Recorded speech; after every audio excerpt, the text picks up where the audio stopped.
Bonjour à tous, bienvenue dans cette nouvelle vidéo de microéconomie franco.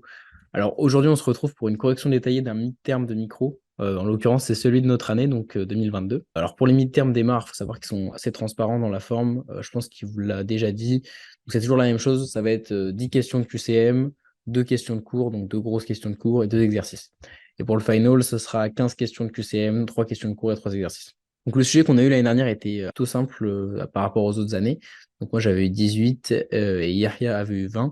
Donc je vais utiliser nos copies pour vous faire une correction un peu détaillée. En fait, le but de cette vidéo, c'est pas seulement de vous donner les réponses du mid-term, mais c'est de vous fournir un peu des explications, parce que Emar, il note beaucoup en fonction de la qualité pour savoir vraiment ce que vous avez compris. Donc voilà, il faut être assez clair et cohérent dans la copie. Donc on commence sans plus attendre avec la première partie, le QCM. Alors le QCM, c'est un exercice qu'Emar adore. Faut faire attention avec lui parce que ces QCM sont un petit peu alambiqués. Il aime bien poser des questions un peu pièges, avec des doubles négations, des choses comme ça. Truc pour te mindfuck, hein. Donc faut rester bien concentré et n'hésitez pas à relire bien les questions pour être sûr d'avoir compris avant de répondre bêtement. Donc première question assez facile, donc c'est évidemment la contrainte budgétaire. Pourquoi? C'est littéralement écrit dans le cours et même si tu sais pas, avec un peu de bon sens, ça se trouve, concrètement, tu peux pas consommer au-dessus de ta contrainte budgétaire, donc la frontière de tes possibilités de consommation, c'est ta contrainte budgétaire. Tu vas pas pouvoir dépenser 1200 euros si tu as 300 euros sur ton compte. C'est simplement ça. Donc on passe à la question 2. Une fonction d'utilité à deux biens du type u égale x fois y correspond-elle à des courbes d'indifférence convexes, concaves, en équerre, droite ou aucune des propositions ci-dessus? Donc là, c'est simplement des maths. Donc si on doit multiplier les biens x et y pour obtenir la courbe d'indifférence, on peut deviner que la courbe sera bien sûr convexe. Donc vous comprendrez mieux encore avec le schéma qu'on voit dans le cours, qui vous explique les différentes relations qu'il peut y avoir entre les x et y et du coup les courbes qui leur sont attribuées. Donc voilà, là c'est la convexité, donc x fois y. Donc on passe à la question 3. La notion du coût d'opportunité d'une consommation est relative à son prix monétaire, à l'utilité marginale décroissante des biens achetés, à l'option la plus satisfaisante à laquelle le consommateur renonce, au temps dépensé, ou aucune des propositions ci-dessous.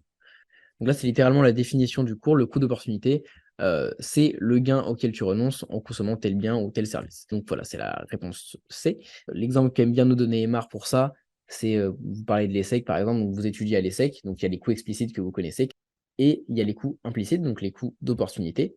Et cela, ça va par exemple être si vous avez le choix entre aller à l'ESSEC ou travailler au McDo parce que vous avez une opportunité pour travailler au McDo, donc votre coût d'opportunité, ça va être le salaire que vous n'avez pas perçu parce que vous n'avez pas travaillé au McDo. Donc si vous aviez été payé 1200 euros par mois en travaillant au McDo, et ben, votre coût d'opportunité à l'ESSEC, ça va être 1200 euros par mois pour avoir étudié à l'ESSEC au lieu d'avoir travaillé au McDo. Donc, question 4.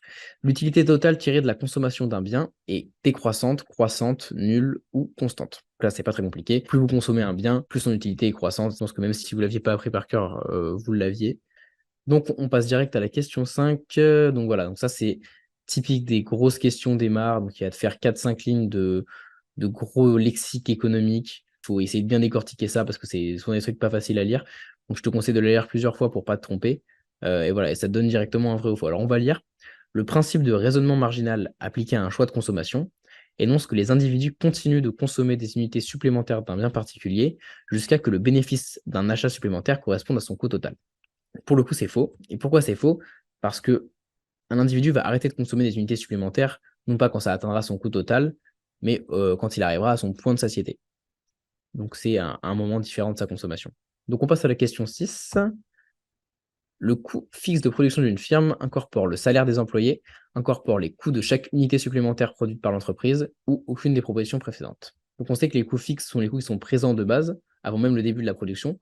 Donc ils prennent ni en compte les salaires, ni en compte les unités produites. Donc c'est la réponse C, aucune des propositions précédentes. Question 7. Lorsque le coût marginal se trouve au-dessous du coût moyen, cela veut dire que le coût marginal décroît nécessairement, que la productivité du facteur fixe est croissante, toutes les propositions précédentes ou aucune des propositions précédentes. Donc je vais vous donner la réponse, c'est aucune des propositions précédentes. Et pourquoi? Donc pour la A, le coût marginal décroît nécessairement. Bah, ça, on peut voir directement avec ce graphique que c'est faux. Le coût marginal, quand il est au-dessus, il croît, et quand il est au-dessous, il croît aussi. Alors pas tout le temps, mais il ne décroît pas nécessairement comme c'est écrit dans la question. Et que la productivité du facteur fixe est croissante. Donc là, Emar, il essaie de vous piéger. Par définition, un facteur fixe, c'est fixe. Donc la productivité du facteur fixe, ça ne peut pas croître, donc c'est ciao. C'est pas cette réponse-là non plus, donc on est bien sur la réponse D, aucune des propositions. Question 8. La pente d'une courbe d'indifférence rend compte du rapport des prix nominaux, du rapport des prix relatifs, du taux d'échange subjectif des biens, des variations du revenu nominal du consommateur ou aucune des réponses proposées. Donc là, c'est littéralement la définition de la courbe d'indifférence. Donc, le but de la courbe d'indifférence, c'est de voir la sensibilité du consommateur au taux d'échange des biens. Donc, c'est exactement ça. Donc, on va passer à la question 9. Pour les plus attentifs, vous avez vu qu'il y a eu un petit faux raccord, mais pas de souci, c'est juste que mon enregistrement d'avant a bugué, donc je le re-rec maintenant. Pour les plus attentifs d'entre vous, vous avez sûrement vu qu'il y a eu un petit faux raccord, parce que la dernière fois, mon enregistrement s'est coupé, donc je réenregistre aujourd'hui, mais pour vous, il n'y a pas de souci, rien ne change. Donc, question 9, lorsque nous sommes à l'équilibre et que le prix relatif du facteur capital augmente, les chefs d'entreprise ont-ils tendance, toutes choses étant données, à augmenter les quantités produites, à adopter une combinaison de facteurs plus favorable au travail, à adopter une combinaison de facteurs plus favorable au capital, à diversifier la production ou aucune des propositions précédentes? Donc celui-là, il est purement logique. Concrètement, si le prix d'un facteur de production augmente, donc dans notre cas, c'est le capital, l'agent économique rationnel aura toujours tendance à privilégier l'autre facteur, donc ici, le travail, afin de réduire ses pertes tout simplement. Donc c'est évidemment à adopter une combinaison de facteurs plus favorable au travail. Question 10. Le TMST décrit-il le point de satiété, la contrainte budgétaire, la capacité d'un facteur de production à se substituer à l'autre en maintenant constant le niveau de production, la carte d'indifférence ou aucune des propositions précédentes? Bon, celui-là, j'espère que vous l'aviez. Le TMST, donc le taux marginal de substitution technique, c'est littéralement le nombre de facteurs X que tu es prêt à substituer, donc à sacrifier, pour un facteur Y. Donc c'est évidemment la réponse 3. Le TMST décrit la capacité d'un facteur de production à se substituer à l'autre en maintenant constant le niveau de production. Donc globalement, vous avez vu que nos questions étaient relativement simples sur ce midterm. Mais vous avez vu qu'il y a quand même des formules qui peuvent être un peu lourdes, un peu fourbes. Donc faites attention parce que pas dit que cette année, Emar corse un peu le niveau, surtout pour le QCM. En tout cas, sachez que sur notre drive, on a des QCM sur chaque chapitre. Si vous voulez vous entraîner, n'hésitez pas. Donc on passe à la partie 2. Donc les questions de cours d'Emar, c'est assez simple à comprendre. Il n'y a même pas de formulation, ce n'est pas des questions formulées, c'est simplement un concept qui va nommer, qui va écrire. Vous devez balancer tout ce que vous savez dessus. En général, ça va être en 3 parties, formule, graphique et explication. Et si tu as tout ça normalement et que tout est bien expliqué et que ça fait du sens, tu as tous les points. C'est pour ça qu'il faut maîtriser son cours sur le bout des doigts en micro, parce que si tu oublies une formule ou un graphique ou quoi que ce soit, tu vas perdre des points bêtement. Donc c'est con. Donc on commence avec la question 1, rendement d'échelle et économie / des économies d'échelle. Donc on va corriger grâce à la copie d'Yaria qui avait eu vent au mid-term. Il a battu mon 18, j'ai un peu le seum, mais on va utiliser sa copie du coup. Donc tu commences en introduisant le sujet. Directement, tu vas le définir avec tes mots et le vocabulaire spécifique à la micro. Puis tu introduis les formules dans la question. Et là, effectivement, on a 3 manières de calculer les rendements d'échelle. Donc, il faut détailler les 3. Donc, on voit là que typiquement, Yaria, il a fait 1, 2 et 3 manières. On les voit bien, elles sont clairement délimitées. Et ça, c'est important que ce soit clair pour Emar. Et ce qu'il faut en fait que tu te dises, c'est qu'une personne qui n'a jamais fait de cours de microéconomie, en regardant ta question, ils puissent comprendre tout ton raisonnement sans forcément comprendre le vocabulaire derrière, etc., mais qu'ils comprennent dans les grandes lignes. Aussi, c'est hyper important de préciser la signification des lettres que tu utilises, même si ça peut paraître logique, c'est pour prouver bien que tu connais ton cours. Et Marc, plus tu mets d'infos, plus il est heureux, donc n'hésite pas à préciser un maximum. Et donc, à la fin de sa question, on peut voir qu'il conclut en expliquant le rapport entre les rendements d'échelle et les économies d'échelle. Donc là, il boucle un peu la question. On a tous les éléments de réponse qu'Emar attendait. Pour le coup, dans cette question, il n'y avait pas de graphique, mais il y avait la transition rendement / économie d'échelle à faire. Donc, je ne vais pas vous lire toute la correction. Je vous invite à directement lire sa copie sur le drive. Et si vous voulez, vous pouvez voir comment il a un petit peu formaté ses réponses. On passe à la question 2, les courbes d'Engel, graphiques et explications. Donc, comme pour la première question, en une phrase, il introduit le concept, il le définit. Puis direct, là, il va commencer par mettre les graphiques. Et quand il y a des graphiques, c'est bien de les mettre au début, comme ça te fait un élément visuel pour te repérer. Et c'est beaucoup plus parlant pour ensuite comprendre les explications qui peuvent être un peu plus compliquées à comprendre si on les met en première. Du coup, les courbes d'Engel, pour ceux qui n'ont pas suivi, c'est 3 courbes qui représentent l'évolution de la consommation des biens en fonction de notre revenu. Donc pour 3 types de biens, le bien inférieur, le bien normal de nécessité et le bien normal supérieur. Donc là, on peut voir nos 3 courbes qui sont directement représentées ici. Et ensuite, pour chaque bien, il va expliquer la réaction des consommateurs lors d'une variation de salaire.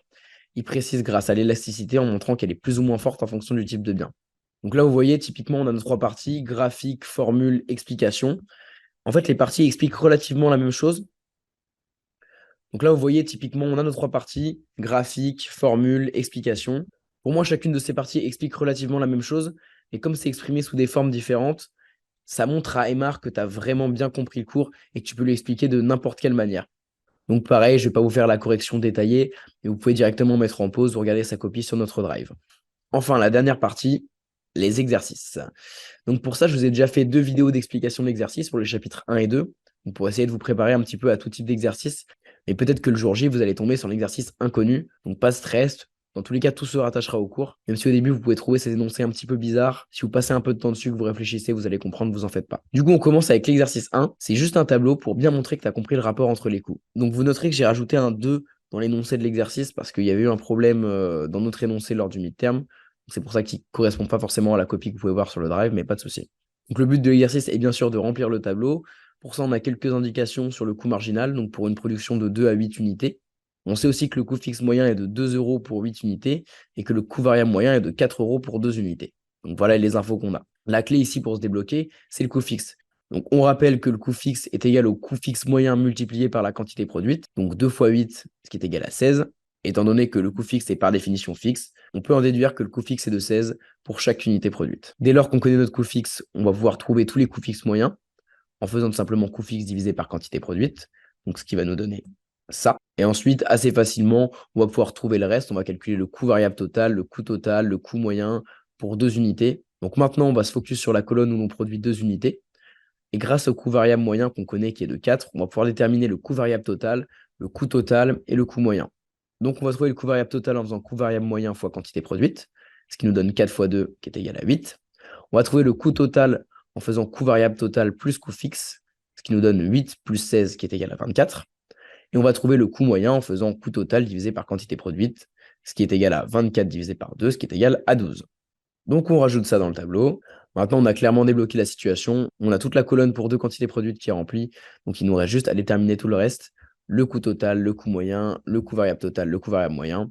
Donc grâce au coût marginal, on va pouvoir déterminer le coût total plus 1 en faisant juste coût total plus coût marginal. Donc là, typiquement, 24 plus 4 égale 28, 28 plus 3 égale 31, etc. Suite à ça, on va pouvoir trouver le coût moyen en faisant coût total divisé par quantité produite. Ensuite, on pourra déterminer le coût variable total en faisant coût total moins coût fixe. Et ensuite, le coût variable moyen en faisant coût variable total divisé par quantité produite. Et une fois qu'on calcule tout ça, ça nous remplit totalement notre tableau. Donc voilà pour ce petit tableau. C'est important de connaître la relation entre les coûts et le reste, c'est des maths basiques. Franchement, si vous comprenez le coût fixe, coût variable, coût total, coût moyen, etc., il n'y a aucun souci pour cet exercice-là. Pour le dernier exercice, c'est un exercice qui est en partie sur le Lagrangien et qui est aussi présent dans les fiches d'exercice du chapitre 2. C'est-à-dire qu'il y a 2 méthodes différentes pour le résoudre. Il y a une de ces méthodes que j'ai explicitée directement dans les fiches d'exercice du chapitre 2. Et l'autre méthode que j'ai explicitée à part, donc, qui est le Lagrangien. Et j'ai fait une vidéo à part sur le Lagrangien, donc n'hésitez pas à la regarder pour parler un petit peu à part de ce fameux Lagrangien. Donc si c'est quelque chose qui vous tracasse, n'hésitez pas à aller regarder la vidéo, elle est faite pour ça. Sur ce, merci à tous d'avoir suivi la vidéo. Entraînez-vous bien pour le midterm. Et si vous avez des soucis, n'hésitez pas à slide dans mes DM et je vous répondrai sans souci. Bon courage!